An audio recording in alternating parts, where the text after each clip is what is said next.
Everyone, কেমন আছো সবাই? তো এখন দুপুরবেলা আমি আর আমার মেয়ে রেডি হয়ে বেরিয়ে পড়েছি। আজকে হচ্ছে আমাদের মায়েদের বার্থডে। আজকে বার্থডে নয়, ওর বার্থডে ছিল 10 তারিখে। আজকে হচ্ছে সেলিব্রেট করা হবে, ওই জন্য তো ওর জন্য গিফট কিনতে যাচ্ছি।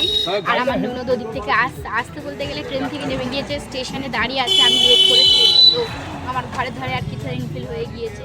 তো ভিডিওটা দেখতে থাকো, আশা করি আরও ভালো লাগবে। Few moments later.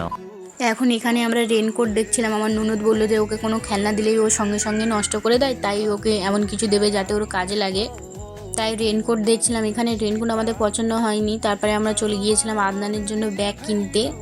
ওখানে যাওয়ার পরে আর একটা কাণ্ড উঠে গেল। এই দেখো, এই ব্ল্যাক কালার ব্যাগটা ওর পছন্দ হয়েছিল, আমাদেরও পছন্দ হয়েছিল। যেহেতু অনেক চেন আছে, তাই ওর মা ওকে বলছিল এটা নিতে হবে না, অন্য ব্যাগ দেখ। এখানে আর একটা ব্ল্যাক কালার ব্যাগ আছে, এটাই আমাদের পছন্দ হয়েছিল, তো ওটা নেয়নি। ও নিজের পছন্দের এই ব্যাগটাই নিয়ে এসেছিল। তারপরে এই দোকানেও দেখলাম রেনকোট আছে, তাই বললাম যে দেখাতে। তো এখানে রেনকোট দেখেছি, আমাদের পছন্দও হয়েছে, কিন্তু দামটা একটু অনেক বেশি বলছিল বলে আমরা নিইনি। তারপরে আমরা বেরিয়ে অন্য দোকানে গিয়েছিলাম। অন্য দোকানে যাওয়ার পরে ওখানে আমাদের একটা রেনকোট পছন্দ হয়েছিল, তো সেটাই আমরা নিয়ে নিয়েছি। আর আমি মায়েদের জন্য একটা ছাতা নিয়েছিলাম, যেহেতু ও এখন স্কুলে যায় আর প্রচুর গরম পড়ছে, রোদও আর বর্ষাকালও আসছে, তাই ভাবলাম যে ওকে একটা ছাতা দিই। তারপরে এখানে আমাদের বাড়ির পাশে একটা বাচ্চার কালকে ছুটি আছে, তার জন্য একটা জামা নিলাম। আমাদের কেনাকাটা কমপ্লিট হয়ে গেলে আমরা স্টেশনে এসে একটু লস্যি খাচ্ছিলাম, যেহেতু অনেক গরম পড়েছে আর অনেকক্ষণ ধরে ঘোরাঘুরি করেছি, তাই প্রচুর কষ্ট হচ্ছিল। তাই আমার ননদকে বললাম যে চলো একটু লস্যি খাওয়া যাক।